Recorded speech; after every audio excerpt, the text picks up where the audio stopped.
اب میں آپ کو ذرا اس جو انسانوں میں سے انسان دشمنی کا جن کا سب سے بڑا رول ہے، میں ان کی 2000 سالہ تاریخ کا آپ کے سامنے نقشہ رکھنا چاہتا ہوں۔ ان 1400 سال کا تو میں نے صرف 4 آپ کو پوائنٹس بتائے۔ موسیٰ سے عیسیٰ تک 1400 برس علیہ الصلوۃ والسلام، 2 مرتبہ عروج، 2 مرتبہ زوال، اشیریوں کے ہاتھوں پٹوائی، بابلیوں کے ہاتھوں پٹانا، گریکس کے ہاتھوں مرمت، رومنس کے ہاتھوں مرمت۔ یہ جو 2000 سال ہیں، کیونکہ اب تو ظاہر بات ہے 21ویں صدی شروع ہو گئی، 20 صدیاں حضرت مسیح کو پوری ہو گئی۔ پہلی بات نوٹ کیجئے، حضرت مسیح کی پیدائش ہے سن 1 قبل مسیح۔ یہ نقطہ آپ نے کبھی سنا ہے یا نہیں؟ جب ملینیم کا سلسلہ شروع ہوا تھا پچھلے سال، تو میں نے بیان کر دیا تھا کہ ایک عجیب حساب کے اندر انہوں نے غلطی کی ہوئی ہے۔ حضرت مسیح کی پیدائش ہوئی 25 دسمبر کو، سن انہوں نے شروع کر دیا، اس کے بعد جنوری آئی تو پہلا سال شروع ہو گیا۔ اگر جنوری سے پہلا سال شروع ہوا تو یہ 6 دن جو ہیں تو اس کے پچھلے سال میں تھے، لہذا کہا جائے گا کہ Jesus Christ was born 1 year before Christ, BC۔ تو 1 قبل مسیح میں حضرت مسیح کی پیدائش ہوئی۔ یہ آخری اسرائیلی نبی اور رسول۔ یہودی علماء کی مخالفت، دشمنی، سولی پر چڑھوا دینا میں بیان کر چکا ہوں۔ سن 33 عیسوی میں، جبکہ حضرت مسیح کی عمر 33 برس تھی، اللہ تعالیٰ نے انہیں زندہ آسمان پر اٹھا لیا، لیکن یہودیوں نے اپنے خیال کے مطابق انہیں سولی پر چڑھوا دیا، ان کی موت واقع ہو گئی۔ اگرچہ اس کے بعد یہ اختلاف ہے ان میں، یہودی کہتے ہیں وہ سولی پر چڑھ گیا، ختم ہوا، مر گیا۔ عیسائی کہتے ہیں نہیں، انتقال ہوا ہے مسیح کا صلیب پر، لیکن پھر وہ دوبارہ زندہ ہو گئے ہیں۔ ان کی لاش ایک غار میں رکھ دی گئی تھی، وہاں ریزریکشن ہو گیا، ان کا باعث بعد الموت وہیں ہو گیا، اور پھر انہیں اللہ نے زندہ آسمان پر اٹھا لیا۔ تو ہمارے اور عیسائیوں کے درمیان نوٹ کر لیجئے، یہ چیز مشترک ہے کہ حضرت مسیح آسمان پر زندہ اٹھائے گئے۔ فرق کیا ہے؟ وہ سمجھتے ہیں کہ سولی دیے گئے، سولی پر مرے، پھر زندہ ہوئے، پھر گئے۔ ہم سمجھتے ہیں کہ نہیں، وما صلبوہ وما قتلوہ، انہوں نے نہ صلیب دے سکے انہیں اور نہ انہیں قتل کر سکے، بل رفعہ اللہ الیہ، اللہ نے اٹھا لیا۔ پھر ہمارا اور یہ اس کا عیسائیوں کا ایک اور اتفاق ہے، سیکنڈ کمنگ آف جیسس، حضرت مسیح دوبارہ آئیں گے۔ یہ عیسائیوں کا بھی عقیدہ ہے اور ہمارا بھی۔ بہرحال تو جیسا کہ میں نے عرض کیا کہ اس وقت یہ عذاب استیصال، عذاب اکبر کے مستحق ہو چکے تھے، لیکن اللہ نے ان کی مدت دراز کی ہے۔ لیکن ان پر دنیاوی عذاب کا ایک کوڑا جو ہے اللہ تعالیٰ کی طرف سے اسی وقت برسا، دنیاوی عذاب دنیا میں رہتے ہوئے ختم نہیں کیا گیا۔ 37 برس بعد، حضرت مسیح کے رفع سماوی کے 37 برس بعد، سن 70 میں یہودیوں نے بغاوت کی رومیوں کے خلاف۔ رومی ٹائٹس جنرل تھا ایک، اس نے پھر جو حملہ کیا ہے، 1,33,000 یہودی ایک دن میں قتل کیا یروشلم میں، اور ہیکل سلیمانی گرا دیا۔ وہ ہیکل پہلے بھی گرا تھا، پہلے 1400 سال کے دوران میں بھی نبوکڈنضر نے گرایا تھا، لیکن پھر اس کے 150 سال بعد انہوں نے دوبارہ بنا لیا تھا، اس لیے وہ اسے سیکنڈ ٹیمپل کہتے ہیں۔ پہلا ٹیمپل جو حضرت سلیمان نے بنایا تھا، نبوکڈنضر نے گرا دیا 587 قبل مسیح میں، پھر دوبارہ انہوں نے 150 سال کے بعد بنا لیا۔ وہ اس تاریخ کا حصہ ہے، میں نے جس کے بارے میں آپ کو تفصیل نہیں بتائی۔ اس میں یہ ہوا سن 70 میں وہ گرا دیا گیا، وہ آج تک گرا پڑا ہوا ہے۔ نمبر 2، یہ کہہ دیا گیا کہ یہودیوں اس ارض فلسطین سے نکل جاؤ، تم یہاں نہیں رہ سکتے اب۔ لہذا جس کا جہاں سینگ سمایا چلا گیا، یورپ میں چلے گئے، ایشیا میں آ گئے، عرب میں آ گئے۔ یہ 3 قبیلے جو رات بھی میں نے عرض کیا تھا، بنو قینقاع، بنو نذیر اور بنو قریظہ، یہ وہاں سے آ کے مدینے میں آباد ہو گئے۔ جس کا جہاں سینگ سمایا، افریقہ میں، ہندوستان میں، جہاں چلے گئے۔ ڈایاسپورا اسے کہتے ہیں، وہ آپ نوٹ کر لیجئے اس لفظ کو، ڈایاسپورا، ہمارا دور انتشار، جبکہ ہمیں ہماری اصل سرزمین تو فلسطین ہے، حضرت ابراہیم کا مسکن، حضرت اسحاق حضرت یعقوب کا مسکن فلسطین، یہ ہے ہماری اصل جاگیر، یہ تو ہماری جدی پشتی جاگیر ہے، لیکن یہاں سے نکال دیے گئے سن 70 عیسوی میں، اور وہاں سے لے کے 1917 تک ان کا ڈایاسپورا جاری رہا۔ یہ دور انتشار ہے۔ اس دور انتشار کے اب چند حصے ہیں جس کو میں چاہتا ہوں کہ آپ علیحدہ علیحدہ سمجھ لیں۔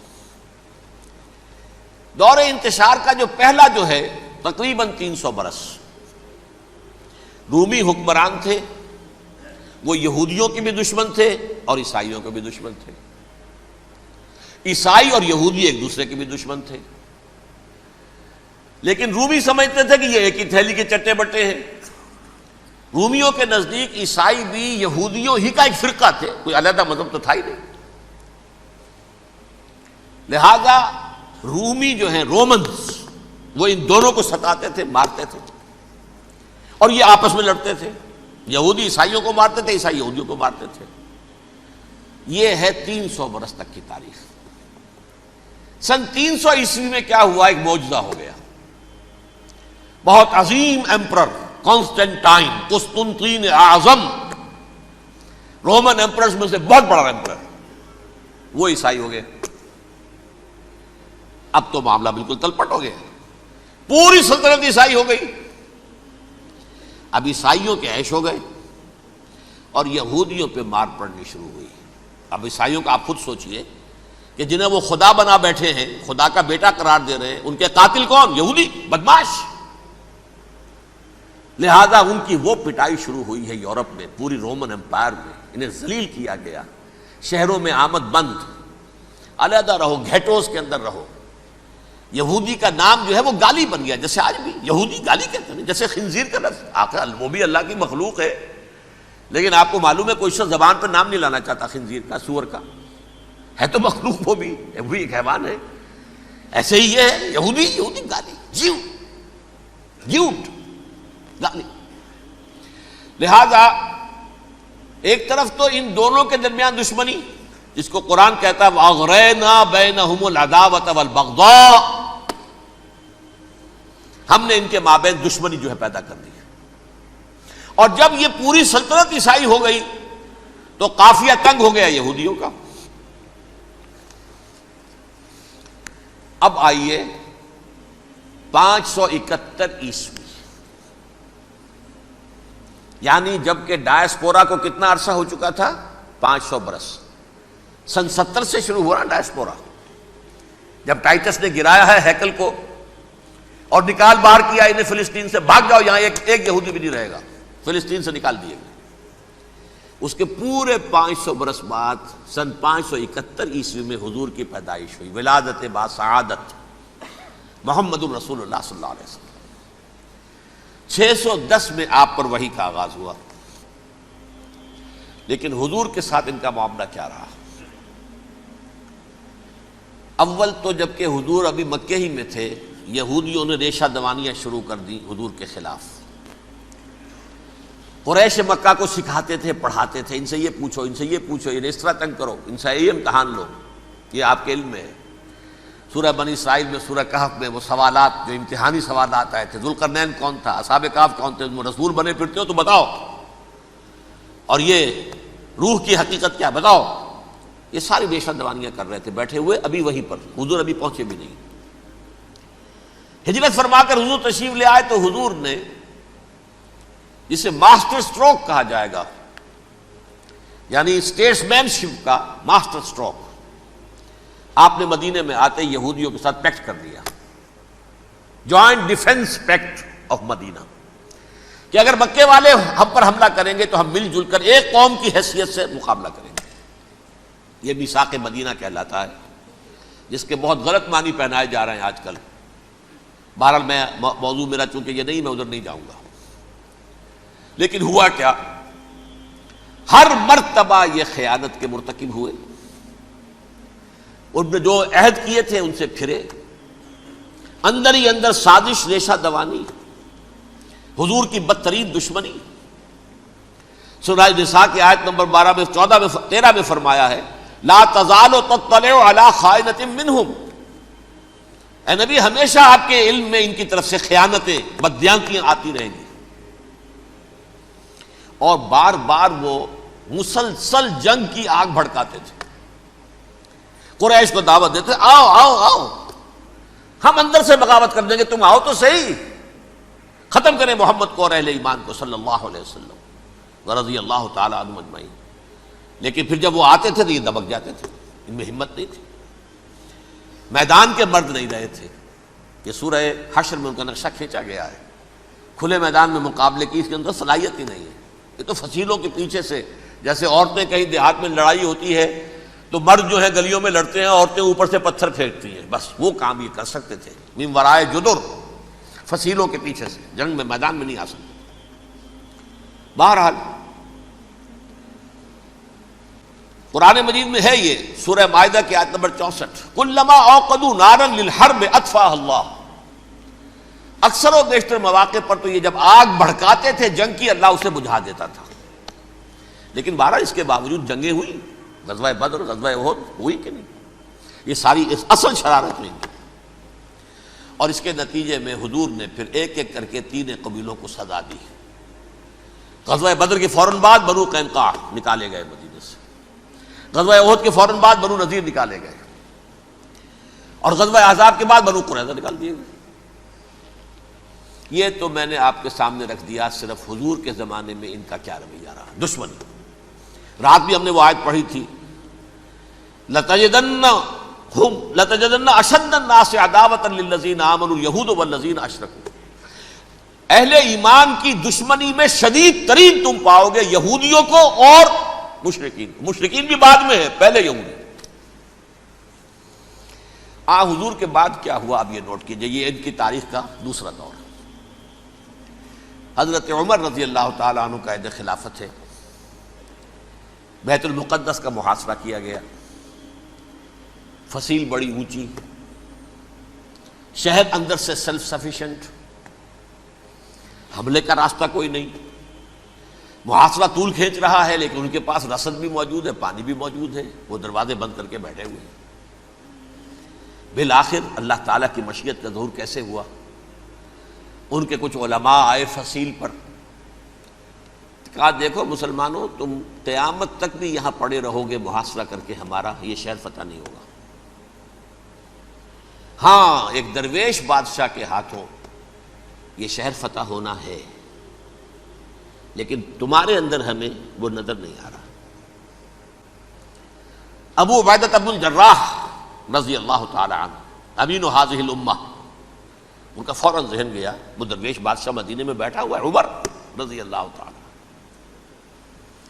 اب ایک اور عمر بھی ہے جو قندھار میں بیٹھا ہے. نقشہ وہی ہے، سادگی کی حد تک نقشہ وہی، بالکل وہی، اپنی آنکھوں سے دیکھا ہے وہی سادگی. عمر اول، عمر ثانی تھے عمر بن عبد العزیز. اب ایک اللہ کے فضل سے اللہ تعالیٰ ایدہ اللہ بنصرتہ، اللہ تعالیٰ ان کی نصرت فرمائے، دشمنوں کو ان کے مقابلے میں نیست و نابود کرے. انہوں نے ریکویسٹ بھیج دی کہ حضور تشریف لائیے، یہ شہر فتح ہو جائے گا. وہ ہے سفر تاریخی، اتنا طویل سفر، تقریباً 700 میل، ایک اونٹ، ایک خادم، ایک منزل پہ امیر المومنین اوپر بیٹھے، خادم آگے چل رہا ہے، اگلی منزل پہ خادم اوپر بیٹھا ہے، امیر المومنین آگے جا رہے ہیں. اور جب پہنچے ہیں تو وہ باری تھی خادم کی. انہوں نے ہاتھ جوڑ دیا، حضور خدا کے لیے تم کیا کہیں گے لوگ، وہ میرا برا حال کر دیں گے، تمہیں شرم نہیں آئی؟ امیر المومنین پیدل آگے چل رہے ہیں نکیل پکڑ کر، اور تم بیٹھے ہو اوپر براجمان ہو. حضرت عمر فرمایا الدور دورک، نہیں باری تمہاری ہے، بیٹھ. اس حال میں پہنچے ہیں. اور پھر یہ کہ ابو عبیدہ بن الجراح آئے ہیں، استقبال کیا ہے تو دیکھا ہے اس حال میں چلے آ رہے ہیں. عمر نکیل پکڑے ہوئے چلے آ رہے ہیں، اور کہتے ہیں کہ کہیں کیچڑ ویچڑ تھا، جوتے خراب ہو گئے تھے، وہ بھی اتار کے ہاتھ میں پکڑے ہوئے، کپڑے تو تھے ہی پھٹے ہوئے. انہوں نے کہا بھی حضرت ابو عبیدہ نے، دیکھیے یہ بڑا متمدن ملک ہے، بڑا مہذب علاقہ ہے یہ، آپ ذرا حلیہ اپنا دوست فرما لیں تب جا کے پیش ہم آپ کو کریں گے. آپ نے فرمایا نحن قوم اعزنا اللہ بالاسلام، ہم وہ قوم ہیں جنہیں اللہ نے عزت دی ہے اسلام کے ذریعے سے. کپڑوں کے ذریعے سے نہیں، دولت کے ذریعے سے نہیں۔ اسی حال میں گئے ہیں، اوپر سے انہوں نے کھڑے ہو کر نشانیاں دیکھی ہیں، اپنی کتابیں کھولی، ہاں یہ وہی ہیں، اچھا لو جی سرنڈر، شہر تمہارے ہاتھ میں۔ خون کا ایک قطرہ نہیں بہا اور بیت المقدس فتح ہو گیا۔ لیکن اس وقت حضرت عمر نے ایک نرمی یہ کی کہ یہودیوں کے لیے بھی اسے اوپن سٹی قرار دے دیا۔ یہ احسان عظیم حضرت عمر کا، اس سے پہلے یہودی آ ہی نہیں سکتا تھا، داخل ہی نہیں ہو سکتا تھا، وہاں وہ آ کر وزٹ نہیں کر سکتا تھا، زیارت نہیں کر سکتا تھا اپنے مقدس مقامات کی۔ حضرت عمر نے یوں سمجھیے کہ تقریباً 550 برس کے بعد ان کے لیے راستہ کھولا ہے کہ ہاں تم آ سکتے ہو، زیارت کر سکتے ہو۔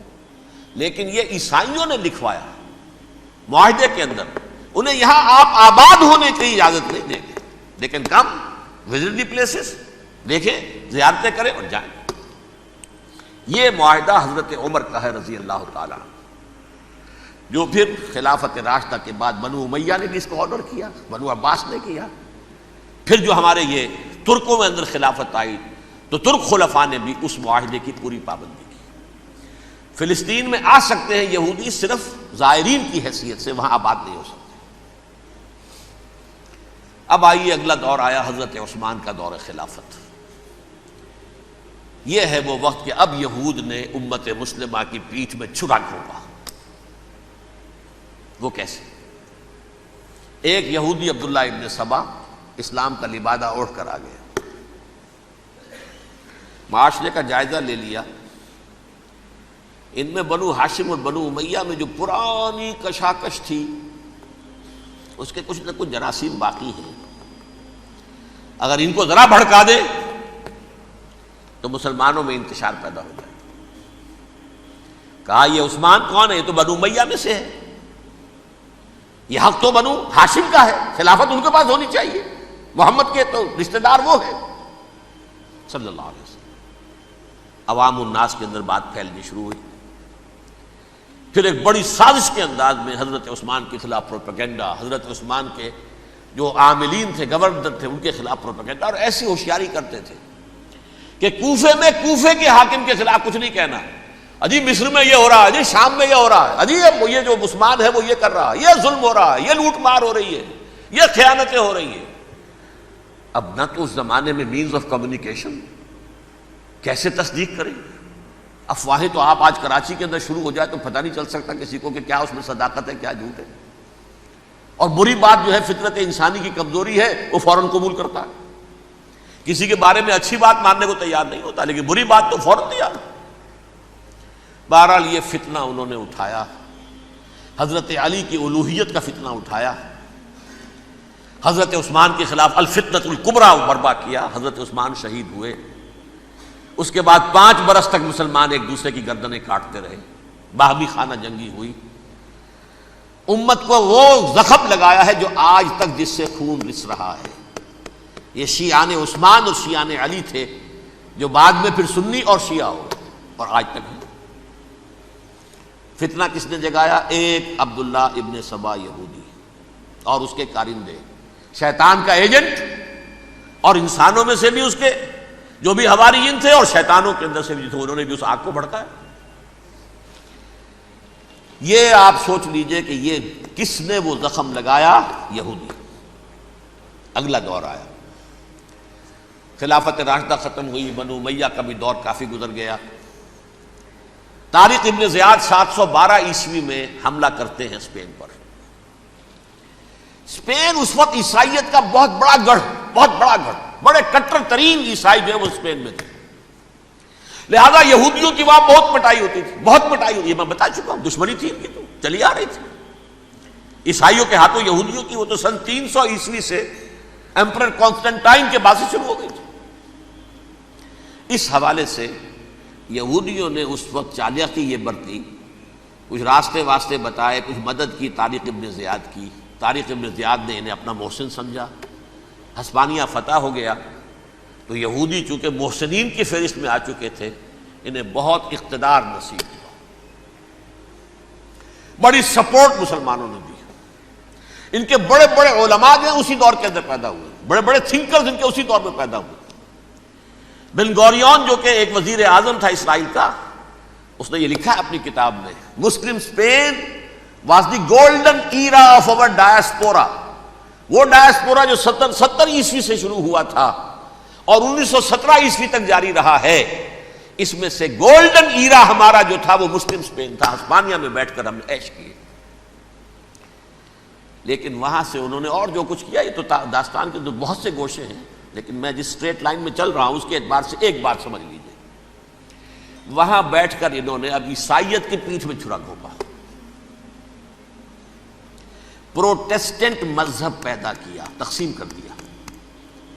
جیسے شیعہ سنی کی تقسیم، عبداللہ ابن سبا، رومن کیتھولک اور پروٹیسٹنٹ کی تقسیم، یہودی علماء. ہوتا کیا تھا؟ ہسپانیہ کی یونیورسٹیاں ہیں، کارڈووا میں ہے، ٹولیڈو میں ہے، گریناڈا میں ہے، غرناطہ، قرطبہ، تولیتلا، اور وہاں آتے تھے لوگ.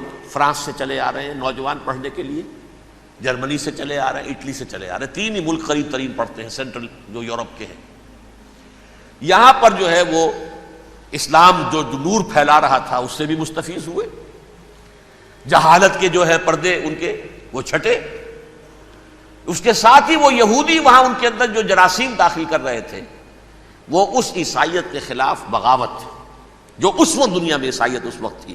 پوپ کا راج تھا دنیا میں اس وقت. یورپ میں جو عیسائیت تھی اس میں ایک طرف بادشاہ تھے، لیکن بادشاہوں کی حیثیت وہاں پر یوں سمجھ لیجئے کٹھ پتلیوں کی تھی. اصل قوت پوپ کے ہاتھ میں تھی.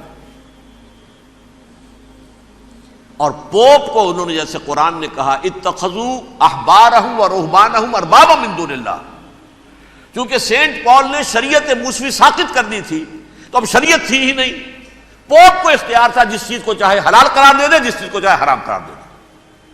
اتخذوا احبارهم ورهبانهم اربابا من دون اللہ. انہوں نے کہا صاحب یہ پوپ کس بلا کا نام ہے، یہ بھی انسان ہے. بات تو ٹھیک تھی نا، اصل حیثیت تو کتاب کی ہونی چاہیے نا، ڈیوائن بک، دی ریویلڈ اسکرپچر. لہذا اور یہ کتاب ہر شخص پڑھ سکتا ہے. کوئی پوپ کے باپ کو جو ہے کوئی اس کے لیے پروپرائٹری رائٹس تو نہیں ہے کہ صرف پوپ پڑھ سکتا ہے یا پادری پڑھ سکتے ہیں. ہم بھی پڑھ سکتے ہیں، ہم بھی سمجھ سکتے ہیں. یہ باتیں تھی کہ جن کو بڑھا چڑھا کر بیان کر کے اور پوپ کا اقتدار ختم کرا دیا اور توجہ مرکوز کر دی بائبل کی طرف. اب بائبل میں بڑا حصہ تو اولڈ ٹیسٹامنٹ کا ہے. نتیجہ کیا ہوا؟ یہود کی عظمت پروٹیسٹنٹس کے نزدیک مسلم ہو گئی. اصل قوم تو یہ ہے. وہ دشمنی بدلی کہ نہیں بدلی؟ موسیٰ کے امتی یہ ہے، تورات موسیٰ کو دی گئی، ابراہیم کی نسل یہ ہے. لہذا وہ جو دشمنی تھی، جو عداوت تھی کہ ہمارے خدا کو سولی چڑھانے والے ہیں یہ بدماش، اس کا ازالہ ہوا اس پروٹیسٹنٹ مذہب کے نتیجے میں. یہ میں اب آپ کو بتاتا ہوں کہ ایک نتیجہ وہ نکلا ہے جسے برٹرنڈ رسل نے بیان کیا ہے. اس کی کتاب ہے ان پریز آف آئیڈلنس، صفحہ 108. وہ لکھتا ہے the Christians retaining the Judaic belief in special revelation added to it the Roman desire for worldwide domination and the Greek taste for metaphysical subtleties. The combination produced the most fiercely persecuting religion that the world has yet known. یہ 3 چیزیں آ کر عیسائیت میں مل گئی. ایک تو جب یہ اولڈ ٹیسٹامنٹ جو ہے وہ ان کے ہاتھ میں آ گئی، اور اس کے میں کچھ آپ کو بتا دیتا ہوں کہ اولڈ ٹیسٹامنٹ کی تعلیمات، کیونکہ یہ اولڈ ٹیسٹامنٹ جو ہے یہ محرف تھی. اصل تورات تو گم ہو گئی تھی 587 قبل مسیح میں، جب پہلی مرتبہ ہیکل جو ہے تباہ ہوا ہے، اس وقت ختم ہو گئی تھی. اس کے کوئی 150 سال کے بعد انہوں نے یادداشتوں سے مرتب کر کے لکھی ہے. اب اس میں ان کے اپنے خیالات، اپنے امانی، اپنی توجیحات وہ شامل ہو گئی. لہذا میں آپ کو حوالے دیتا ہوں اس کتاب کے اندر مظالم کی جو تعلیم دی گئی ہے.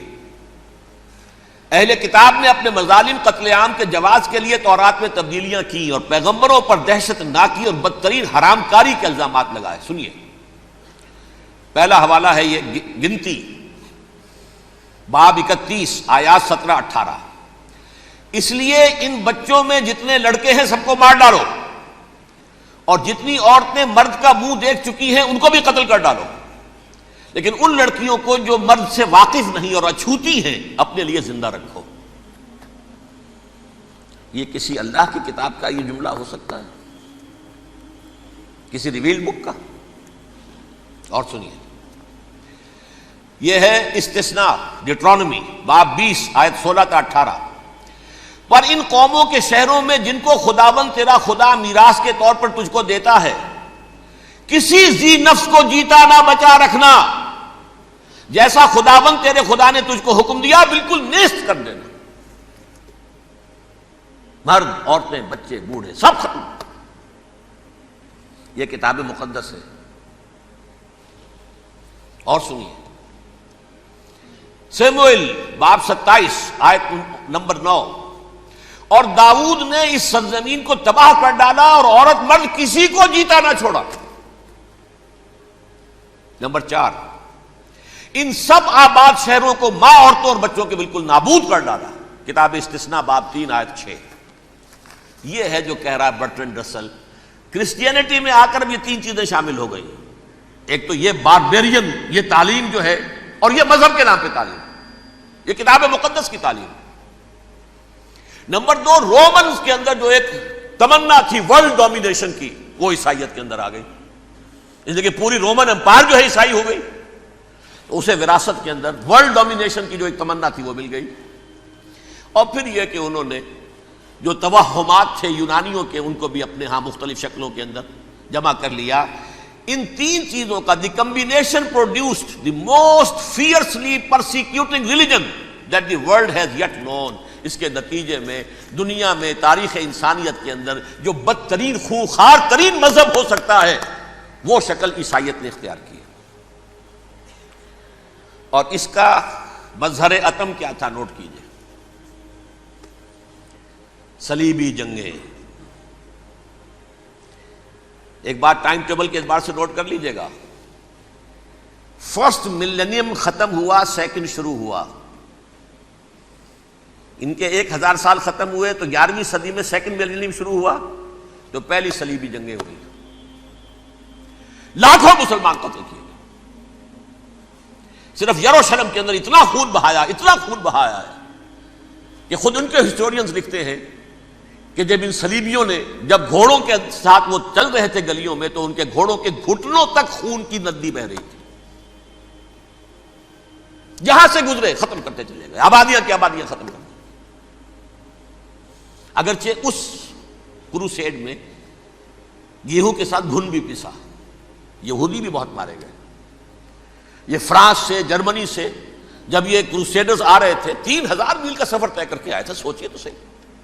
اربن ثانی پوپ جو تھا، آگ لگا دی تھی اس نے پورے یورپ کے اندر.